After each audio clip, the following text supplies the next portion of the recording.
El planeta Tierra es sinónimo de ciencia. Millones de fenómenos físicos, biológicos y químicos ocurren a cada instante, siendo los eléctricos y magnéticos de los más sobresalientes y con mayor recurrencia en la vida cotidiana. Basta con girar la cabeza para poder observar cientos de circuitos, creadores de campos magnéticos y emisores de corriente, al igual que una variedad de objetos que emiten y reciben estas fuerzas naturales para su posterior funcionamiento.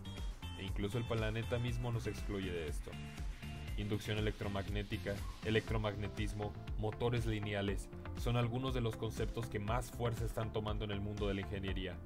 Pero ¿cómo es posible entender su razón de ser para discernir su trascendencia en la cotidianidad humana? El equipo 4, conformado por Itzel Sánchez, Paula Pacheco, Leonardo Ramírez y Marco Kamalich, mostrará a continuación su análisis experimental del modelo matemático de aceleración mecánico, modelado en base a un motor lineal, acompañado del uso de diversas herramientas computacionales y teoría que permiten la comprensión, el estudio y la aprehensión de la teoría palpable inmersa en el prototipo creado en la sesión presencial. Se refiere al magnetismo a uno de los dos componentes de la radiación electromagnética, el cual se muestra por medio de fuerzas de atracción o repulsión entre ciertos tipos de materiales y campo magnético. Materiales como metales ferromagnéticos. Generalmente los imanes son dipolos magnéticos, en donde los polos semejantes se repelen y los polos opuestos se atraen. Se conoce como campo magnético a la herramienta que se usa para describir cómo se distribuye una fuerza magnética en el espacio alrededor y dentro de algo magnético. Es una región del espacio en donde una carga eléctrica puntual que se desplaza sufre los efectos de una fuerza que es perpendicular a su desplazamiento. Cualquier imán tiene asociado un campo magnético, el cual modifica las propiedades del espacio que lo rodea, y la distribución del campo alrededor de cualquier objeto se representa mediante líneas de inducción magnética. El electromagnetismo dentro de la física se le conoce como la rama encargada del estudio de las interacciones, así como la relación que existe entre el magnetismo y la electricidad. James Clerk Maxwell en 1865 fue quien logró unificar las ramas de la física previamente separadas, el magnetismo y la electricidad. Los fenómenos electromagnéticos se deben gracias a la fuerza electromagnética que se crea cuando una carga en movimiento genera un campo eléctrico que a su vez genera un campo magnético.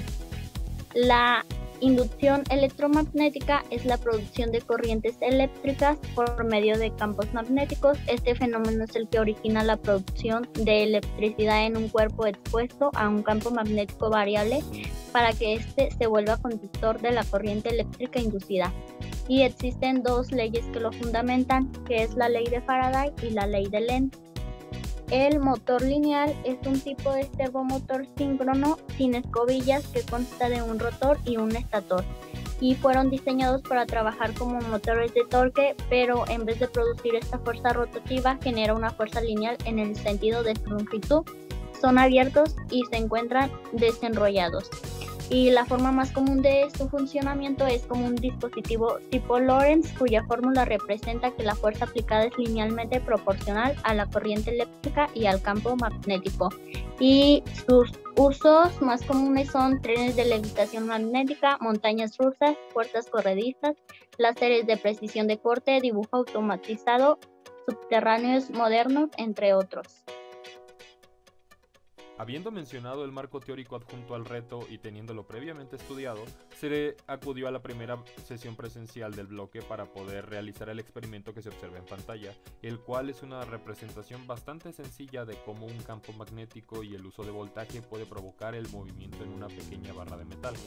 El procedimiento de creación fue bastante simple, simplemente se colocó esta barra de madera que se observa abajo, con dos pequeños pedazos lo suficientemente espaciados para colocar los rieles.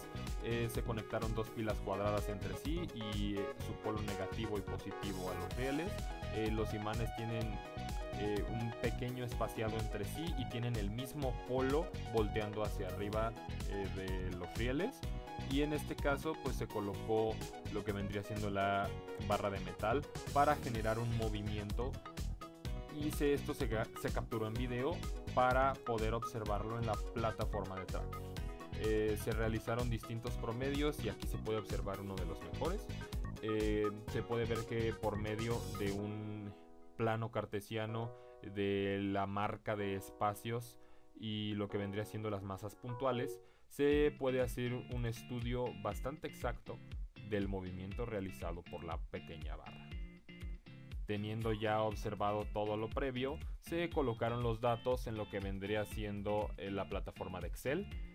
Tracker ya da lo que viene siendo el tiempo, el movimiento en X, el movimiento en Y, la velocidad y la magnitud de la distancia se calculó por medio de Excel. Aquí se puede observar que en el primer instante del tiempo no existe velocidad porque la división entre cero no es posible por esto de la distancia sobre tiempo.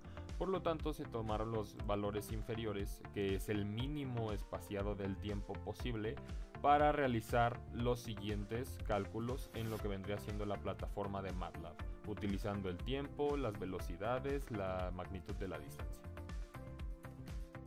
Centrándonos en la modelación del fenómeno en MATLAB, debemos mencionar que se analizó la simulación mediante 3 métodos distintos, mediante un método analítico, un método de aproximación numérica y utilizando el comando ODE45 propio en MATLAB. El análisis per se del movimiento constó en estudiar la aceleración de la barra debido a los efectos electromagnéticos, más específicamente viendo lo que sucedía al graficar su velocidad contra el tiempo, así como su velocidad contra la posición. En cada método se puede apreciar la ecuación a modelar que sirvió para hacer los respectivos análisis.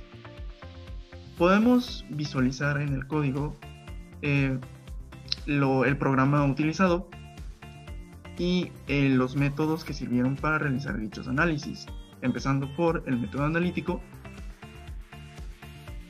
después seguido por el método de aproximación numérica de Runge-Kutta, y finalmente por el método del comando ODE45 de MATLAB. Podemos apreciar que la gráfica de velocidad contra tiempo es una recta con pendiente positiva, lo que hace referencia a que la velocidad de la varilla va aumentando a razón constante conforme pasa el tiempo.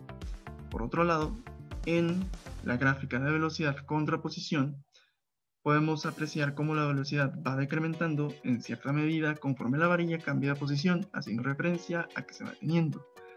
De forma general, el comportamiento de ambas gráficas es similar por los 3 métodos utilizados, pues no se aprecian cambios significativos, ya que si lo vemos detalladamente, ahí sí podemos apreciar algunas distinciones, pues algunos métodos llegan a tener cierto grado de error y algunos otros una exactitud más elevada. Respecto a las gráficas a modelar, gráficas de aceleración, velocidad y posición, solamente tuvimos que hacer unos ciertos ajustes en el código. Los ajustes trataban más que nada de manejos matemáticos de la misma ecuación a modelar, por lo que nos centraremos específicamente en las gráficas, comenzando con la gráfica de aceleración contra tiempo. En esta gráfica podemos percibir una línea recta, la cual hace referencia a que la aceleración es constante a lo largo de todo el tiempo en el que se movió la varilla. Este comportamiento era de esperarse, pues en la gráfica que se mostró anteriormente, la velocidad contra tiempo, sabemos que la velocidad va aumentando a razón constante. Eso quiere decir que la pendiente de esta línea es la aceleración, y puesto que esta pendiente presenta un comportamiento continuo, sabemos que esa aceleración va a ser constante, precisamente la que se muestra en esta sección. Y finalmente, centrándonos en la gráfica de posición versus tiempo, podemos notar que la posición de la barra va aumentando cada vez más conforme pasa el tiempo. Dicha gráfica se asimila más a una gráfica exponencial, pues como se mencionó anteriormente, conforme pasa el tiempo se va moviendo cada vez más esta vara gracias a la aceleración que hay, pues hay cambios en sus velocidades. Para finalizar esta presentación es importante dar respuesta a algunas preguntas que surgen del experimento que se realizó, empezando por el hecho de la importancia que tiene que la varilla esté rodando y no se esté deslizando, ya que al estar rodando interfiere el campo electromagnético en ella, cosa que no se daría si solo se estuviera deslizando, ya que ahí solo entraría en rigor el campo magnético. De igual manera, es importante saber si se está deslizando o rodando, dependiendo de los fines prácticos del experimento, pues se pueden conseguir mayores velocidades cuando se logra deslizar un objeto que cuando rueda, pues cierta parte de su energía se distribuye en desplazamiento y en movimiento rotacional. Otro cuestionamiento importante es la razón del cambio de la velocidad en la varilla. Este proceso se da debido a que existe un movimiento que ocurre porque cuando pasa una corriente eléctrica sobre la varilla se crea la existencia de una fuerza magnética. Esto se puede explicar con la ecuación vectorial del campo magnético, que es la que se presenta a continuación. Posteriormente, contestando a algunas situaciones planteadas, como qué pasaría con la velocidad de la varilla si se utilizara más de una batería en serie. Lo que pasaría es que al utilizar más de una batería en serie aumenta la capacidad de voltaje y de acuerdo a la ley de Ohm, el voltaje es proporcional a la corriente y a la resistencia del circuito, lo que significa que mientras existe un mayor voltaje habrá mayor corriente en la misma proporción, por lo que la varilla experimentará una fuerza magnética de mayor magnitud. Ahora, ¿qué tal si se cambiara a más de una batería pero en paralelo? Pues en este caso, al utilizar más de una batería en paralelo, lo que aumenta es la capacidad de amperes, pero la velocidad por otro lado no aumenta considerablemente a diferencia del caso anterior. Por otra parte, si se llega a invertir la polaridad de las baterías, lo que pasa con la varilla es que cambia la dirección de la fuerza magnética sobre esta, pero no cambia la velocidad, debido a que esta magnitud será la misma siempre y cuando la corriente, el campo y la longitud de la varilla no cambien. Para finalizar, creemos que es importante mencionar que gracias a las herramientas computacionales como MATLAB y al apoyo de nuestros profesores es que se pudieron obtener las simulaciones presentadas anteriormente. Gracias.